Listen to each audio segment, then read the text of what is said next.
السلام عليكم ورحمة الله وبركاته.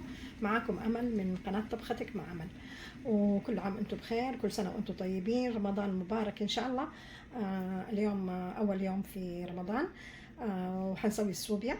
طبعا أنا مسويتها منقعتها قبل بيوم، لكن يعني في بكرة في أول يوم رمضان حنخلطها ونضبطها. طريقة جديدة لقيتها وعجبتني مرة، مكوناتها جدا مفيدة. وخلينا نشوف المكونات مع بعض، ويلا خلينا نشوف المقادير مع بعض. عندي هنا حبتين خبز، هذا حق البيك، عرفتوا، حق السندوتشات البرجر. عندي حبتين، او اذا ما عندكم حطوا حبتين صامولي. عندي حبة ونص خبز عادي، او ممكن تحطوا حبة خبز عادي ونص حبة من العيش الاسمر. المهم الابيض يكون ضعف كمية الاسمر يعني، او تقدروا تسووه بالابيض كده زي ما انا سويته.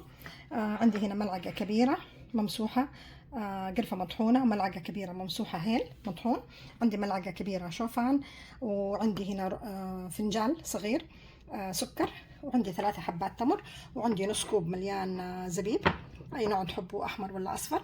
وعندي الكركديه هنا، المفروض تحطوا ملعقة، لكن انا عندي المطحون، فانا هحط من المطحون هذا نص ملعقة. تمام. وطبعا رشة ملح، وانا هحط ذرة خميرة فورية، مرة ذرة بسيطة يعني اقل من ربع الملعقة، بس عشان ابغاه يتخمر بسرعة. طبعا هتحطوا المكونات الحين. هنفتت اول شيء الخبز. الحين شوفوا هنا فتت الخبز او العيش. الحين هحط ملعقة الخميرة وملعقة القرفة كبيرة، وهحط فنجان سكر، وهحط نص ملعقة الكركديه المطحون. وزي ما قلت لكم لو عندكم كركديه عادي حطوا ملعقة، اللي هو الكوجراتي او الكركديه. هحط نص كوب الزبيب، وهنحط ملعقة الشوفان، هحط اقل من ربع الملعقة ملح توازن بس الحلا. هحط الحين التمر، وزي ما قلت لكم انتوا تقدروا تستغنوا عن الخميرة، لانه العيش عموما فيه خميرة. انا هحط ذرة بسيطة خميرة عشان يتسرع بس التخمير. الحين هضيف لتر مويه،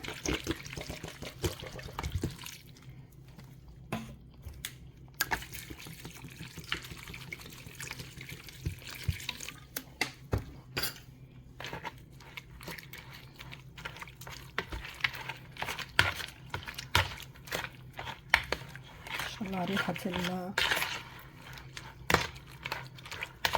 القرفة والهيل.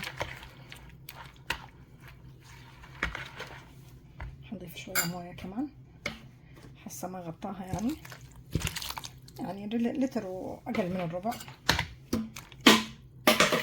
تمام. الحين كل 3 ساعات هنيجي نحركها ونرجع نغطيها، كل 3 ساعات 4 ساعات نحركها بهذه الطريقة ونرجع نغطيها. المهم حنغطيها لمدة 24 ساعة، يعني أقابلكم بكرة بإذن الله. هنا في كاسة حطيت ملعقة كبيرة من الكوجراتي المطحون، وحذوب وححتفظ فيه في الثلاجة لبكرة. الحين شوفوا هنا بعد 24 ساعة. الحين بالهاند بلندر أبغى، أو بالخلاط تقدروا تحطوها. شوفوا الحين بعد ما طحنتها كويس، الحين ابغى اصفيها مصفايه، او اذا عندكم شاش افضل تصفيها. الحين هنا بعد ما صفيناها خلاص كويس. الحين انا قلت لكم الملعقه الكوجراتي او ملعقه الكركديه اللي حطيناها ونقعناها وخليناها في الثلاجه، الحين حصبها عليه عشان اللون. طبعا واذا حابين تحطوا لون، انا صراحه ماني حابه احط يعني الوان، خلاص حكتفي بلون الكركديه هذا. الحين الطريقه، طبعا هذه السوبيا اللي احنا سويناها هذه مركزه السوبيا، يعني ما تنفع نشربها كده على طول، لا. شوفوا الحين الطريقه كيف. الحين باخذ من الخليط هذا كوب ونص، طبعا على حسب الجك اللي عندكم. اذا الجك كبير مره، أنا الجاك عندي يعني كويس متوسط إلى كبير، تقريبا حيكفينا كوب ونص إلى كوبين من السوبيا اللي أنا سويتها. هاخد حصبها في الجاك، لأنه زي ما قلت لكم هذا مركز السوبيا. الحين حصبه في الجك، حط كوبين، انا حاسه ان الجك كبير صراحه.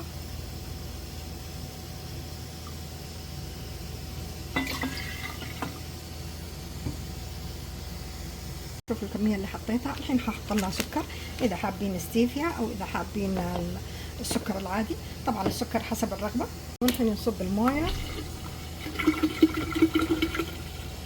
اللي تملي الجك. الحين نحرك السكر معاها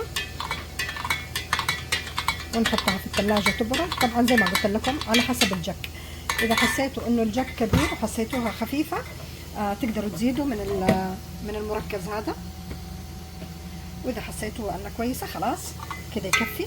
حطوها في الثلاجة وذوقوا ألذ ألذ ألذ ألذ صوبيا، حرفيا يا بنات ألذ صوبيا.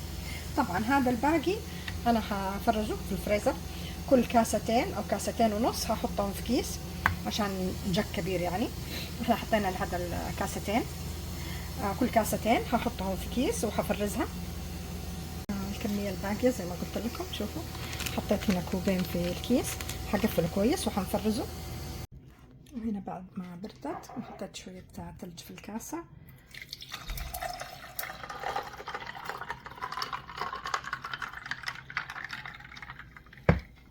طبعا يبغى لها تحريك اول، هنرجعها للكاسة، هنرجع نصبها مرة ثانية بعد ما حركناها. شوفوا اللون ما شاء الله تبارك الله، الريحة والطعم يا بنات خرافي خرافي صراحة. اللي يبغى يجرب السوبيا يجرب الطريقة هذه وبس، لا يتعداها ابدا، من ألذ الطرق اللي انا جربتها. وبكده تكون خلصت السوبيا حقتنا. لا تنسوا الاشتراك في قناتي، لا تنسوا اللايكات، لا تنسوا تدعموني، ويعطيكم الف عافية.